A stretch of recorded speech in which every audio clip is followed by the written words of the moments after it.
Friends అందరికీ అస్సలాము అలైకుం. ఇవాళ నా డ్యూటీ వచ్చేసి మార్నింగ్ లేవగానే ఏటీఎంకి పోయి డబ్బులు అయితే డ్రా చేసుకురావాలా. ఒకటి కాదు, ఒక దగ్గర ఒక 5 ఏటీఎంస్ అయితే ఉంటాయి. అవన్నీ డబ్బులు అయితే డ్రా చేసుకొని వచ్చేసి మళ్ళీ డిపాజిట్ చేయాలి. అశోక్ అన్న వస్తున్నాడు, వెయిట్ చేస్తున్నా అశోక్ అన్న కోసం. ఎందుకంటే ఏటీఎంస్ ఆయన దగ్గర ఆయన బండ్లనే ఉండిపోయినాయి రాత్రి.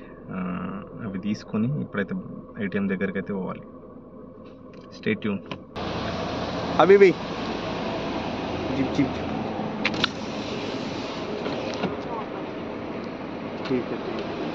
ఏటీఎంస్ అన్ని తీసుకొని అయితే సిబిక్యూ ఏటీఎం దగ్గరికి అయితే వచ్చేసినాం. ఇది వచ్చేసి గరాఫాలోని లూలుని అయితే ఉంది. ఇక్కడనే విత్డ్రా చేస్తున్న డబ్బులు అయితే నాతో పాటు నేనైతే నా ఫ్రెండ్ని అయితే తీసుకొచ్చుకున్నాను. ఎందుకంటే చాలా అమౌంట్, పెద్ద అమౌంట్ కాబట్టి ఒకళ్ళు తీయడం ఒకళ్ళు పట్టుకోవడం అనేది బాగుంటుందని చెప్పేసి చూస్తారు కదా. డబ్బులు విత్డ్రా అయిన తర్వాత వెంటనే ఒక ప్లాస్టిక్ అనేది తీసుకొని దాంట్లోనే తీస్తున్నాం. ఎందుకంటే ఇంత అమౌంట్ వచ్చేసి జేబులను అయితే క్యారీ చేయడం అయితే రాదు. అందుకే ఒక ప్లాస్టిక్ బ్యాగ్లోనే అయితే మొత్తం డబ్బులు అనేది తీసుకున్నాం. డబ్బులు ఉంటేనే నలుగురు మంచిగా మాట్లాడతారు, డబ్బులు లేకపోతే నీ మాట ఎవరు వినరు. ఇప్పుడున్న సమాజంలో డబ్బులు ఎవరి దగ్గర ఎక్కువ ఉంటాయో వాళ్ళకి అంత ఎక్కువ విలువ, ఎవరి దగ్గర లేవో డబ్బులు వాళ్ళకి విలువనివ్వట్లేదు.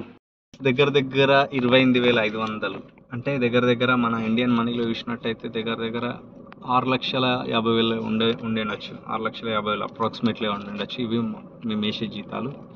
చూస్తారు కదా, డబ్బు ఉంటే సుబ్బి గారిని సుబ్బారావు గారు అంటారు. క్యాషే ఉంటే నోటికి చాలా డబ్బులే. Don't forget to subscribe my channel.